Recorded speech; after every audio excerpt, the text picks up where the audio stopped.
Hello folks, this is the first review on the Lenovo's new Y series laptop, the Ideapad Y50. It is the successor to last year's Lenovo Y510P and the previous Y500. My model here was bought from Click Online from Amazon. They are a reliable Lenovo retailer. I originally bought it from Lenovo, but they pushed my date all the way to July, which was way too long. So I canceled the order and I emailed the guy from the retailer and they gave me a discount. And lucky enough, I live near the area, so they shipped it out the same day and it came to me the next day. So let's get started. This is the charger port right here. This is the R45 Ethernet port. It has a clamp right here. Next we have HDMI output version 1.4, so it can output 4K at 60 Hz or more, only at 30 Hz.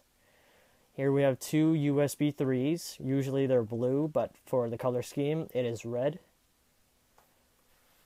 That's it for the left side.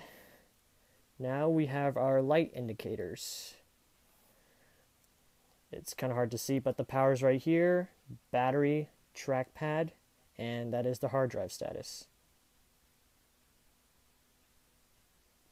Now onto the right side. So now we have the mic right there, then the headphone jack, SD card slot, USB 2.0, and the Kensington lock right here. And that's it for the ports. Okay, onto the build quality. The whole top and bottom are made from an aluminum alloy, as you can see. It has a hairline design, like on the previous model, the Y500, Y510P.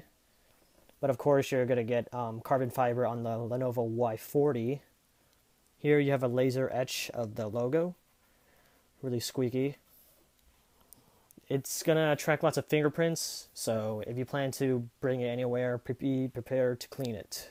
It's really annoying to clean because you have to clean in the direction of the design. Nonetheless, it's a really good build. So let's take a closer look. I tried to get as much light on it as possible so it's easier to see.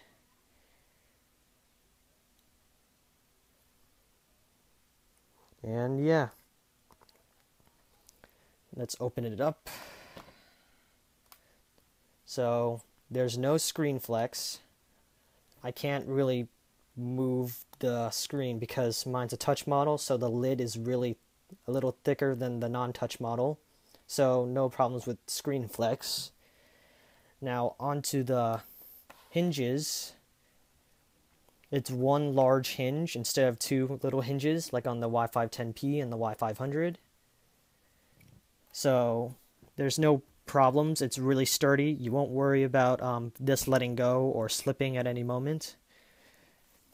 Now as we go back a little bit, you might be able to see some of the vents. The vents are located in the back right here, all down here, which is successfully better, way better than the Y510P with its two vents on the side, which was annoying because it blew hot air onto your mouse hand sometimes, which was annoying. And note that this system uses a dual fan cooling system, which most gaming laptops are now incorporating by having two fans instead of one for the CPU and the GPU. Now there's one for each, so it will increase cooling. And from what I've heard, the Lenovo Y50 is cooler than the MSI Ghost and the Gigabyte P34 version 2. Mainly because the Ghost has some build quality issues. I'm not sure if anybody's heard of that, but there's been lots of complaints about it.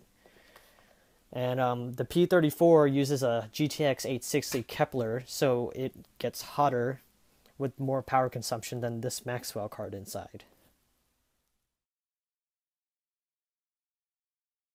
So here we have the keyboard.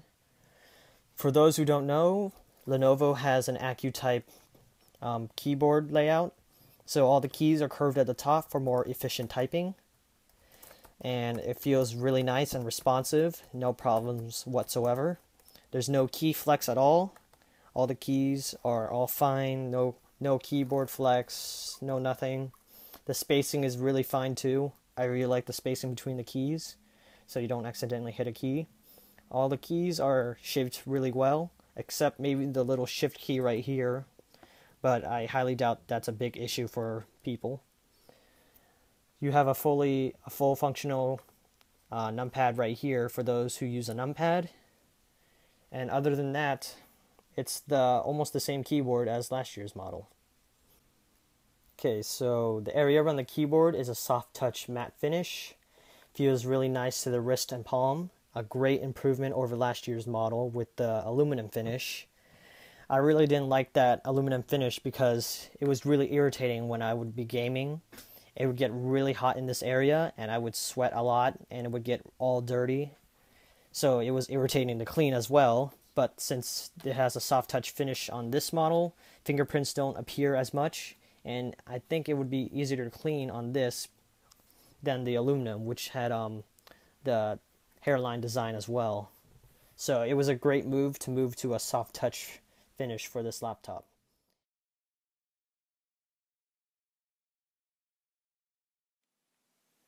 Now onto the screen quality.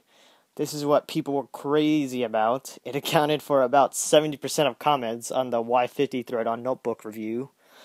So mine has a full HD LED backlit display, glossy glare display right here with edge-to-edge glass, so there's no nasty protruding bezel on the side. It's all just one glass panel with the bezel beneath it, which I like because I didn't like getting scratches on my bezel on the Y500, so that's a plus. About 3/4 of the population on the thread were turned off because of the TN panel not being an IPS or PLS panel, but I think some pros for the TN panel was that they are cheaper, have better response time, and have lower power consumption, but sacrifices color accuracy. In my opinion, I think a TN panel could be good for gaming because of its responsiveness, but for those hardcore gamers that play for just quality and not performance, they will dislike the visual quality of the display, or those who do visual arts and design. My Y500 had a TN panel, and all I did was Photoshop and games. It had a really bright display, so viewing angles didn't matter to me much. And for this machine, it's kind of almost the same panel design as well. It's pretty bright. And I noticed that when I was next to a person who had a Razer Blade, we both had our screen on max settings.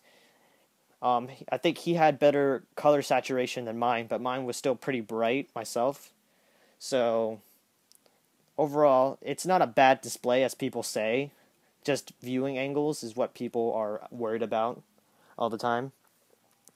So with this, I had the 10-point touchscreen, so I have to worry about fingerprints more than anybody else. So I think that's the only bad side to the touchscreen. Other than that, it's really responsive, so I'm going to test that out right now. Sketchbook.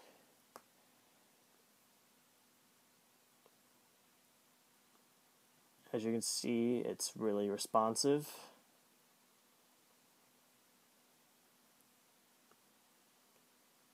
Not a bad touchscreen at all. Everything's fine. No problems.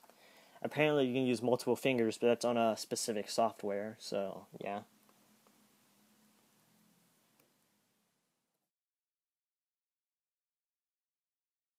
And yeah, that's it for the touchscreen. Now let's go on to the viewing angles, which most people would like to see.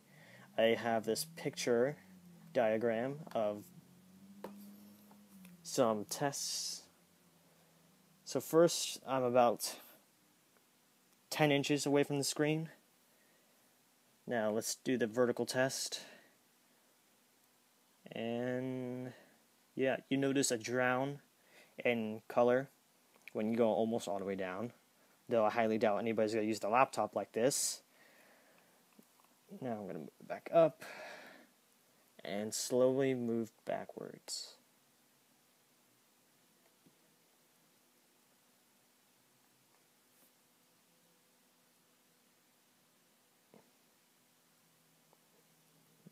that's the vertical test. You can still see the white, but everything else is drowned out. Do it again.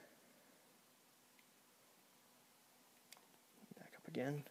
Now for the horizontal test, I'm going to pan really slowly, and you start to notice the glare, but then you don't see anything at all at this point. You don't even see the white at this angle. And now you start to see it again.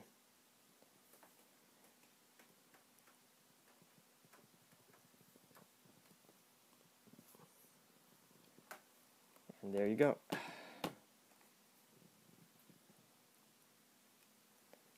The screen quality isn't bad at all. It's almost the same as the Y50 10Ps, if not a little better, because it's kind of bright.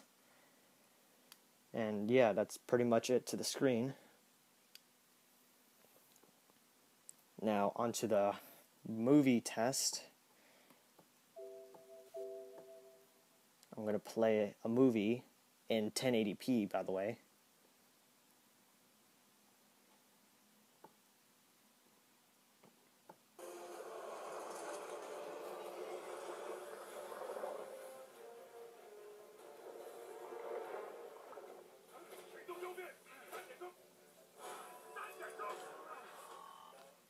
Colors are vibrant enough.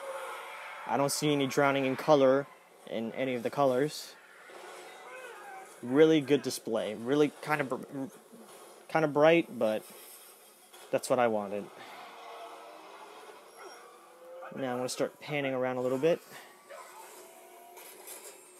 As you can see, you don't see anything when you're at this angle.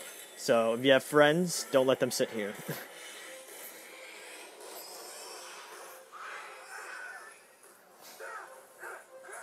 I wouldn't worry too much about the viewing angles.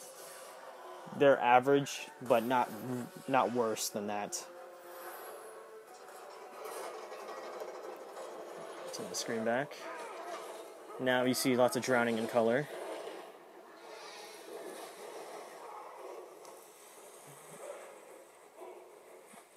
Turn it down slowly. And then you don't see anything.